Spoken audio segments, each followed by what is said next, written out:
Hi, everybody. Do you sometimes feel that your content is just kind of blah, or do you not know how to create content that stands out from all the noise that we find online, right? Do you struggle to create something that resonates with your audience only to see it get lost in the algorithm? How frustrating is that, right? Today, we're going to talk to an expert in content strategy, and we're going to explore how to transform your content strategy in under an hour, turning your message into a powerful magnet that attracts and retains customer. This is Strategy Talks. I'll be right back.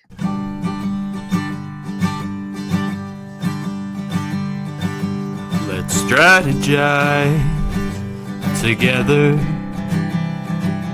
Let's hear it from an expert. Join the conversation, it's informative and free. You and me, let's talk some strategy.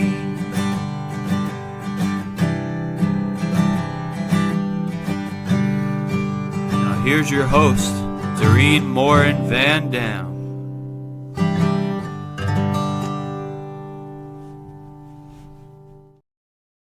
And we are live. Episode 1 of season 4 of Strategy Talks is here with my guest, Paul Banks, who I'll introduce you to in just a minute. I want to welcome everybody to season 4. I'm very excited.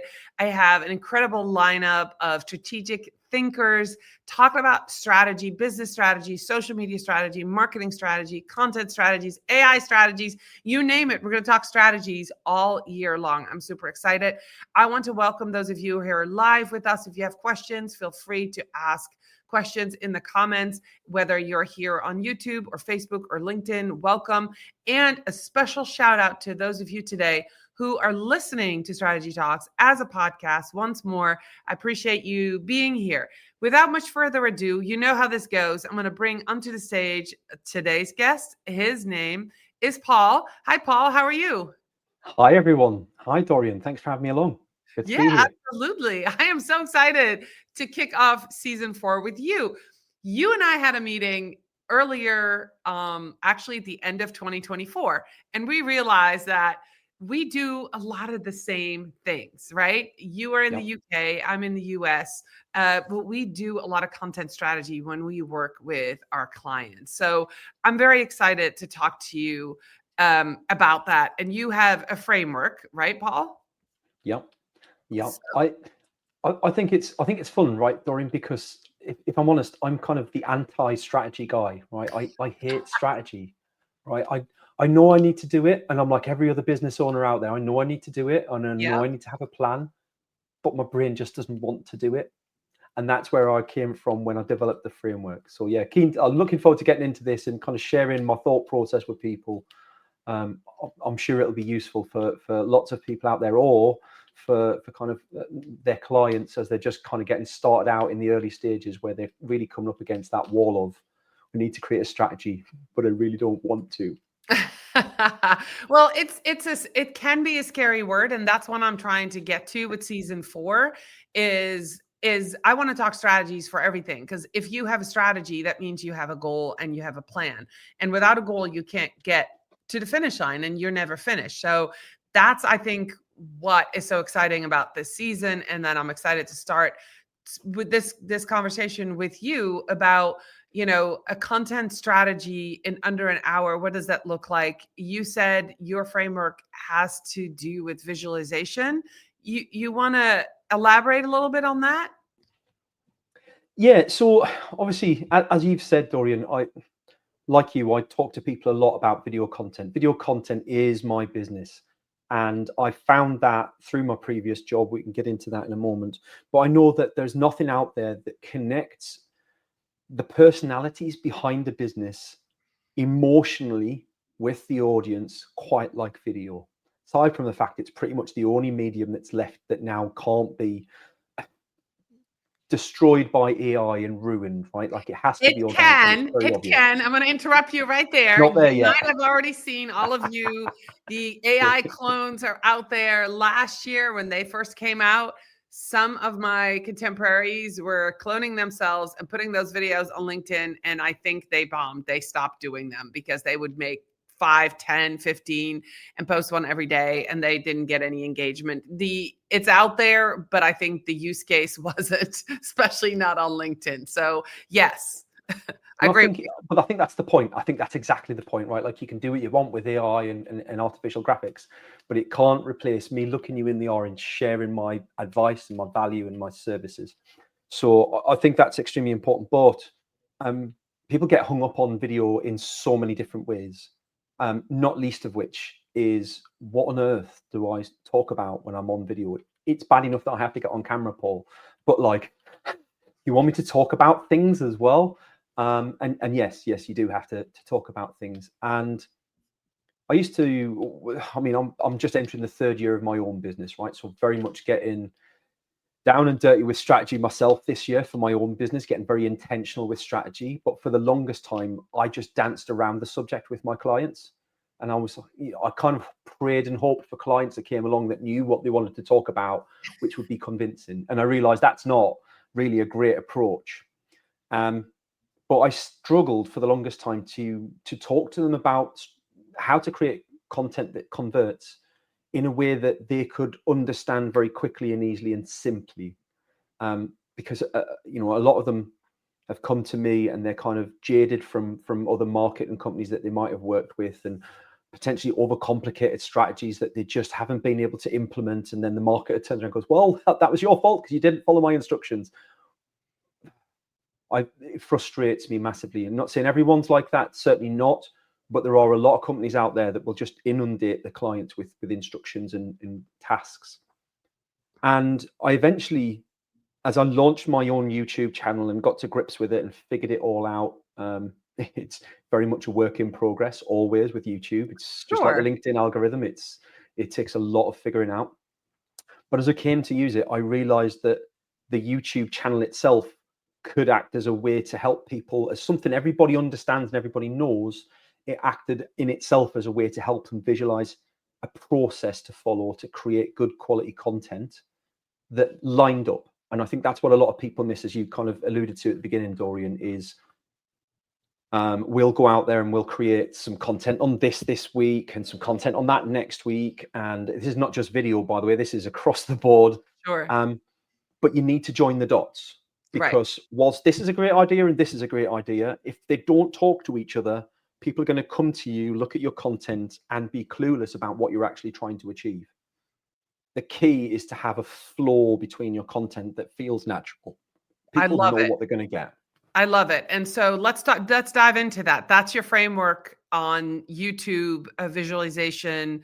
And I am really curious to learn more. So I know you have a presentation. You want to go through that and show us. I know that those of you who are listening, Paul is aware that this is a podcast as well as a live show. So he's going to also talk about what might be on the slide, but he's going to explain how this framework works for YouTube. And I'm super interested because this is the year that I am going all in on YouTube myself. Last year was all in on LinkedIn, which has produced wonderful things for me. And so now I want to take it to YouTube as well. So I'm curious to hear. Paul, I'm going to bring this onto the stage and I'll let you get through.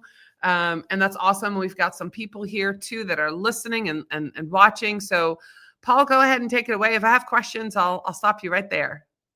Absolutely no problem at all. So what I'm going to call out first of all, as you pointed out before the show, Dorien, this isn't necessarily aimed at marketers, right? I understand that marketers are going to look at this and think, geez, I did this in year 1 or year 2 in my business. Absolutely, completely get where that comes from.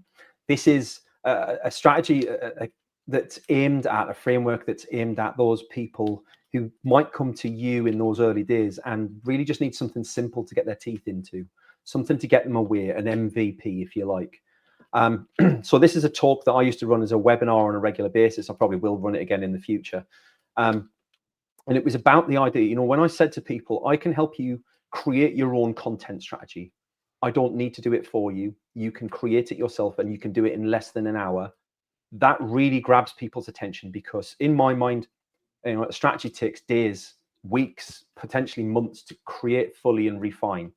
So the idea that they could have something quick, we're all looking for that hack, something that ticks our laziness box.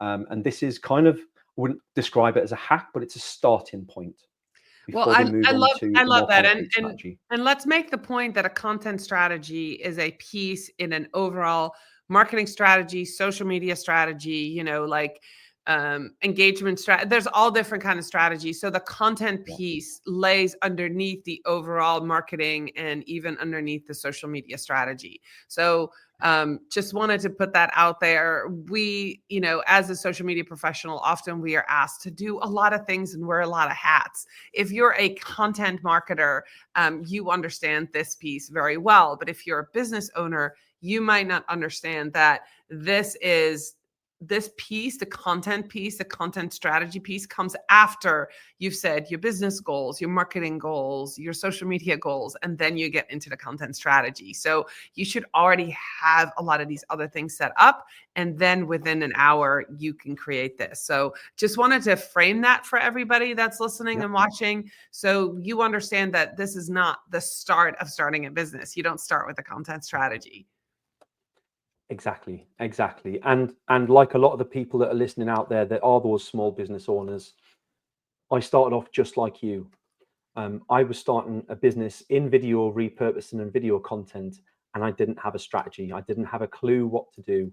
And I kind of built it this way without realizing. So I'm going to walk you through what I built, and then kind of take you on the journey as to the moment I realized what I'd done.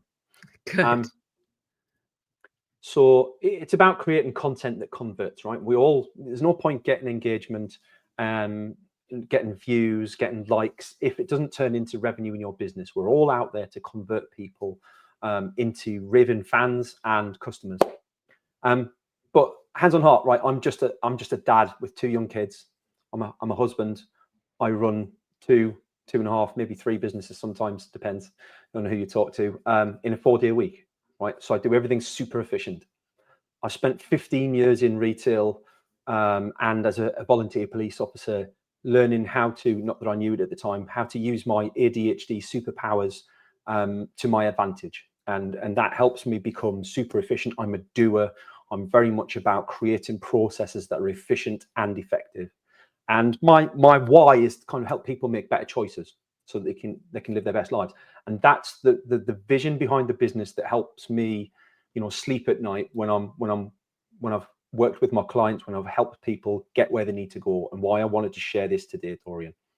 The challenges that most business owners come up against are on the screen. So for people who's listening along on podcast, anxiety is right at the top of that list about being on video.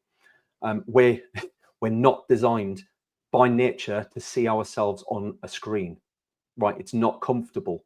Back when we were living in caves, we didn't have mirrors. We were designed to find food, eat it, and survive. That was it.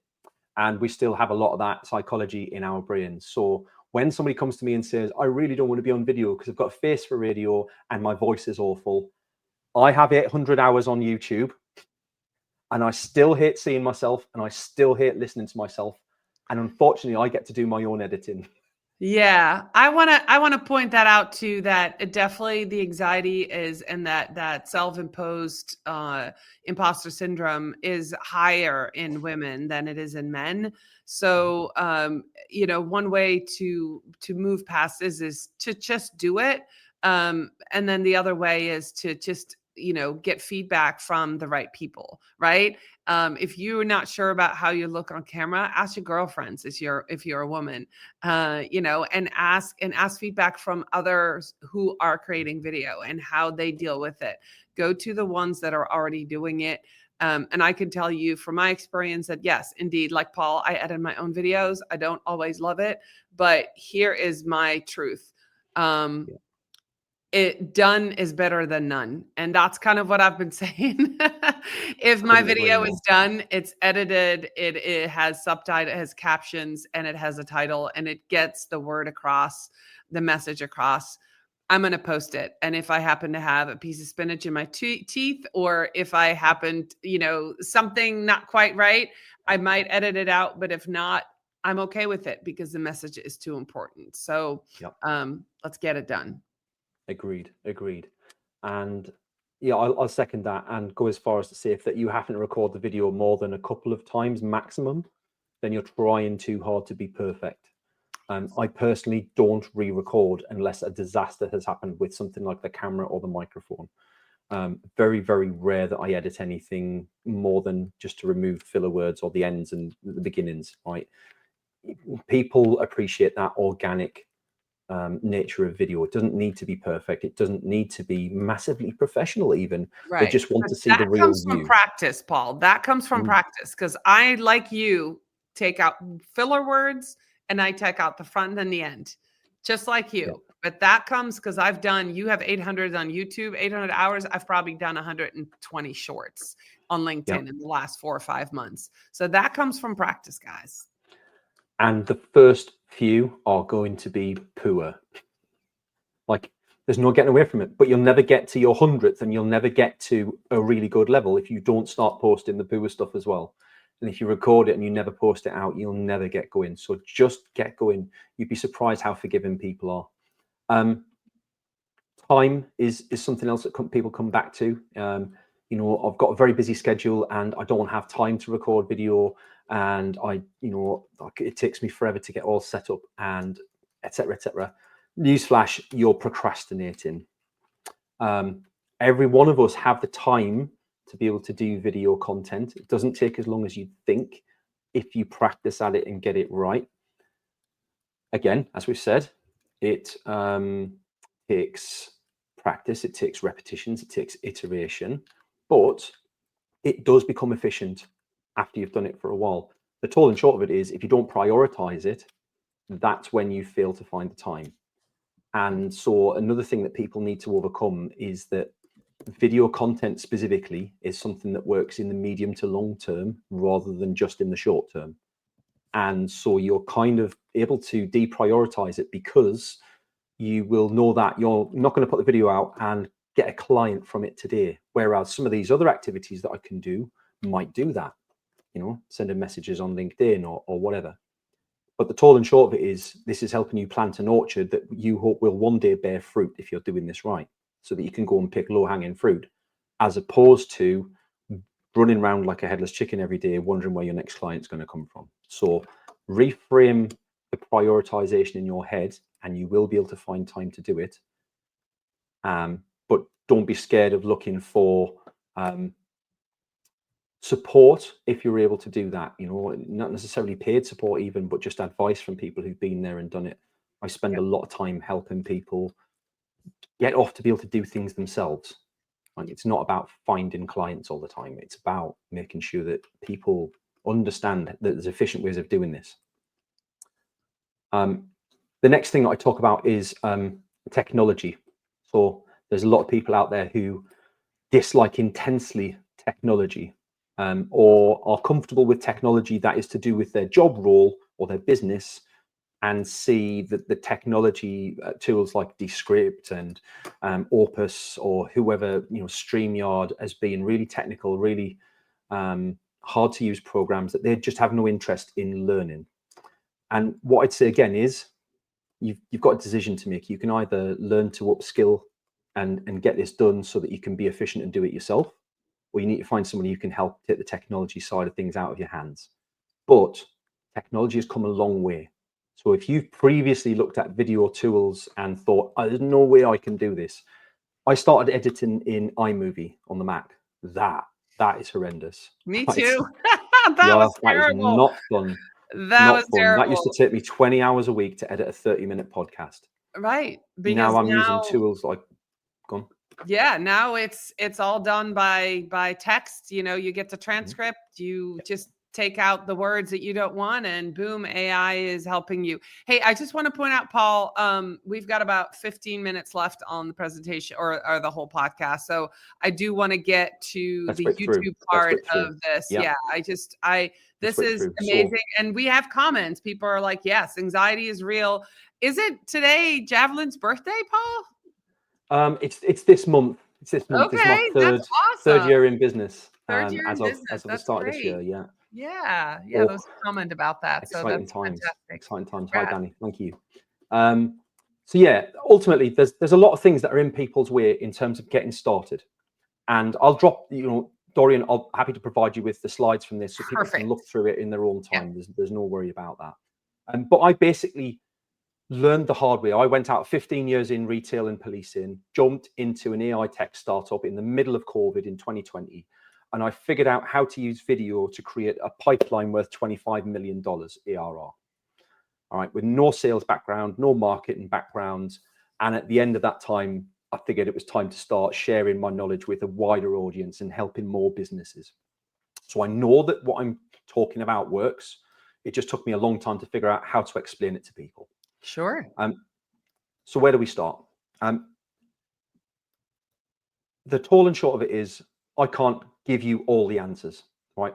You've got to figure things out for yourself. And even a good content strategist will know, like I'm sure you do as well, Dorien, is that ultimately a lot of the job is about finding the answers from the clients themselves, rather than giving all the answers directly.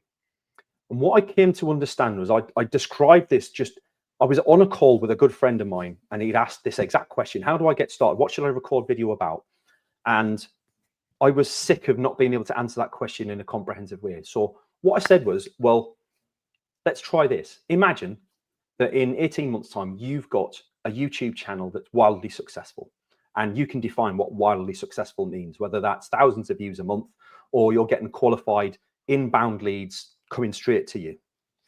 And I'm not saying by all means that you have to have a YouTube channel, although I would highly recommend one if you haven't considered it, because a YouTube channel is unique in that it allows you to curate your own custom playlists and organize your videos in a way that you can present them to a potential client or somebody who might become a client and take them on a journey from one end of the buying journey right to the other end.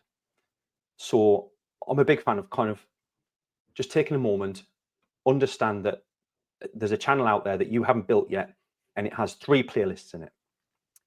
One of those playlists has content in it that helps you raise your awareness of your business.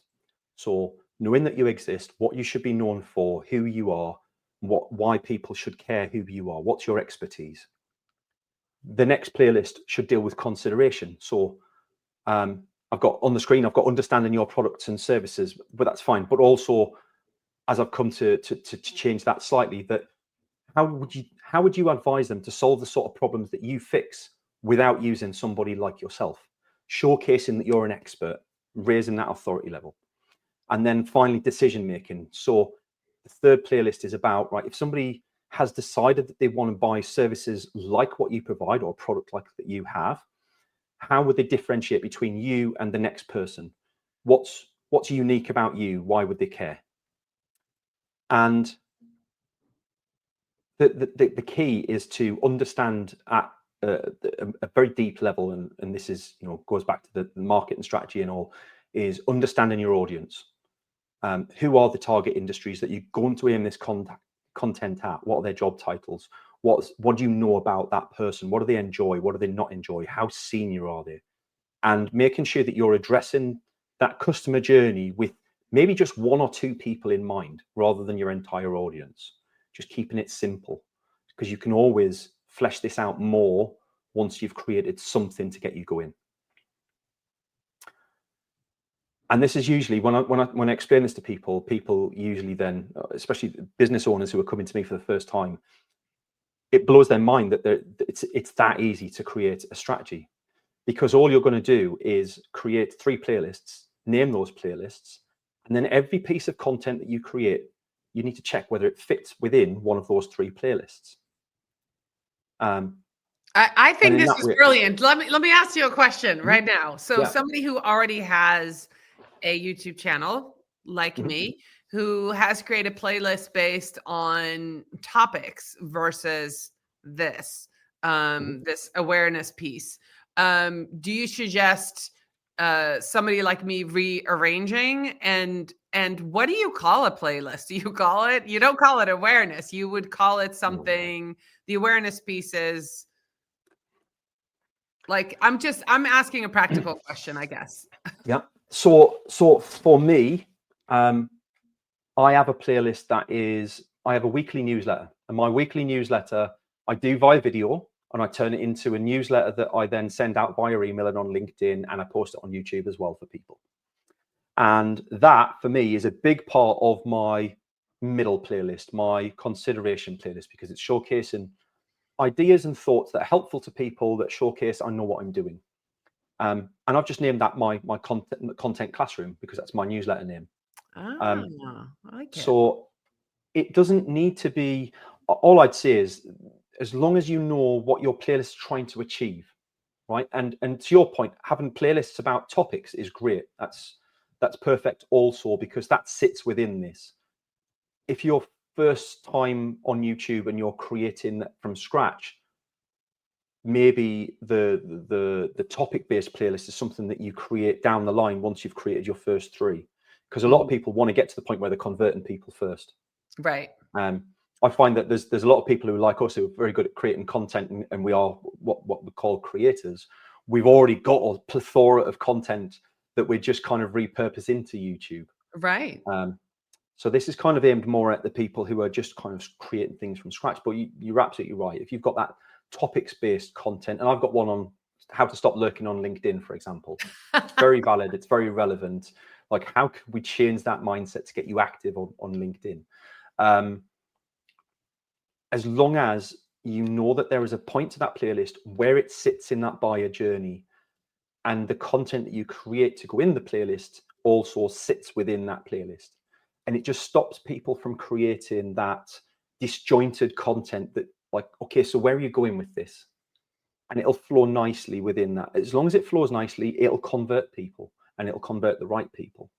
I love it. I love this idea. And you have, for those of you who are not that familiar with YouTube, you can put playlists up on the top. So when you have your YouTube channel, you can make it look whichever way you want it to look. And you can have playlists like right at the top. So if you have like your content classroom sitting as a second tier, people would go there. That makes a lot. I love this visualization.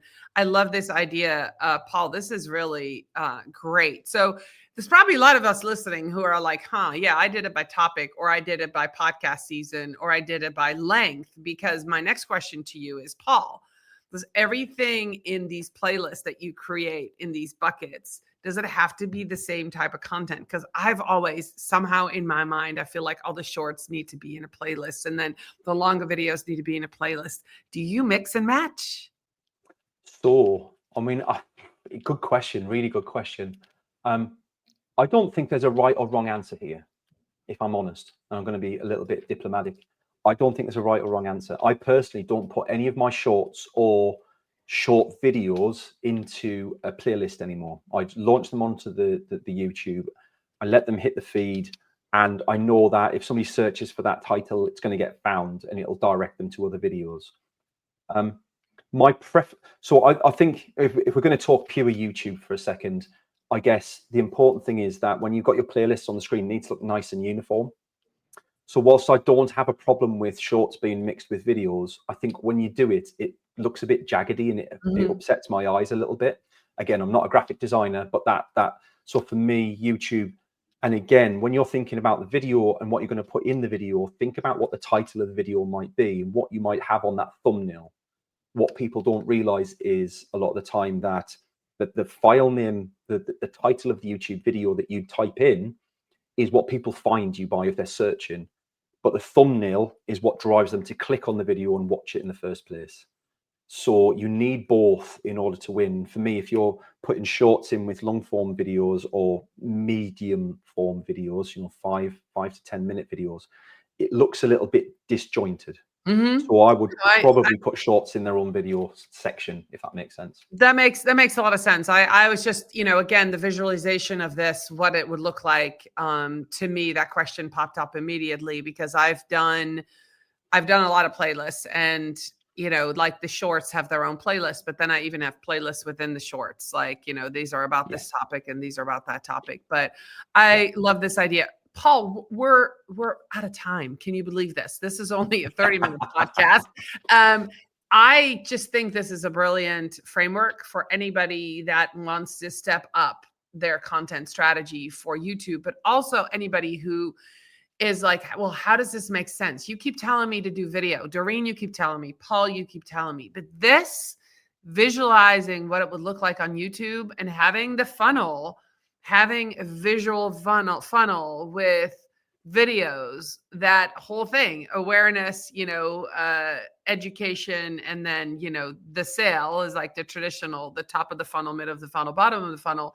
It makes a lot of sense. So since we're out of time, Paul, tell us real quick, where can people find you, learn more about you, connect with you? Because obviously you just said you used to do webinars. People can learn from you. Anybody that's connected to me should definitely connect to Paul. There's, I'm learning from Paul. This is great. I love this. I absolutely love this. So tell us. Hands on heart, I'm very proactive on LinkedIn, as you probably guessed. So that's probably the easiest way to find me. And if you want to check out my YouTube channel, which is still a work in progress, so please don't shoot me, at Javelin Content, and you'll see all my webinars, podcast appearances, and all my playlists all on there. That's wonderful. So anything that I forgot to ask about this content strategy, or anything you want to drive home, talk to a small business owner who's heard me speak about video, who's now heard you talk about a YouTube channel. If there's one piece of advice as we leave, what would it be, and how can you make them take step one? I think 2024 was the year of video. There's no doubt about it. Everything started pushing towards video. In 2025, if you're not creating video, one, you're not being the most efficient you can be with your time and effort, because video can be the start of pretty much all the other types of content that you create. But also your competition are now already, I can guarantee it, starting out on video or are doing video already. So you're being left behind. I don't like seeing good people left behind. Hands on heart. It's difficult, but lean into it. That's why you'll be a success at it, because if you can lean into your challenges, you will be successful. So be brave, take the leap, get the first video produced, and find somebody to help hold you accountable, because you will not want to do a second one. Sorry. I love it. Paul, this conversation's amazing. I am so excited that we are setting up another conversation on your podcast where I can come talk about strategy as well, and all things social media. But appreciate you kicking off season 4 of Strategy Talks. If you've stayed all the way to the end, I want to make sure that you know we appreciate you. Thank you so much for watching today, and also for listening on our podcast. I'll be back next week with another episode of Strategy Talks, and see you all later. Bye, everybody. Have a great day. Thanks very much. Bye-bye.